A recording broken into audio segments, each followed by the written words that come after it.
الابد آغلیقова ساکن 60 ساله ناحیه سپیدمن در نزدیکی قصر فرهنگ زندگی میکند و صبح 27 ایون خواسته است در چهاربینی فرهنگی و سیاسی مقامات محلی شرکت ورزد، ولی میگوید کارمندان میلیسه او را در نزد در باز داشته به اداره پلیس بردند. من هم تو خپیدو ماشین به شنونده من یک زد سرم به همجا به بخال شدم.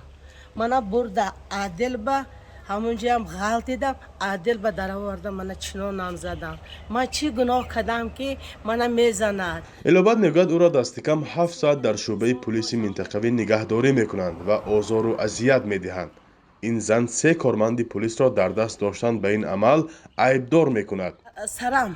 سرم دستم کبود، دو دستم پوچکم باز بینم اگر من این دستم کپ کبود. در بیمارخانه ناحیوی مراجعت این زن را با آثار ضرب دست و بازوان و درد سر بگاهی روز 27 به قید گرفتند. طبیبان گفتند که برای پس شدن شدت درد یک شب بستری نمودند. در شعبه منطقوی میلیسه ناحیه سپیدمن هم بازداشت آغلیقова را تصدیق کردند ولی علت و کوب را رد نمودند. در همین حال از ریاست کارهای داخلی در ولایت سوخت به رادیو آزادی گفتند که نسبت این زن از روی ماده اطاعت نکردن به امر کارمند میلیسه که حفظ ترتیبات را تامین می‌نماید سند ترتیب دادند.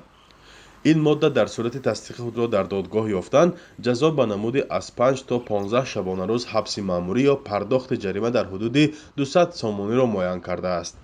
ولی پیوندان الابد میگویند ضد پلیس منطقوی به زینه‌های بالایی مقامات شکایت بردند.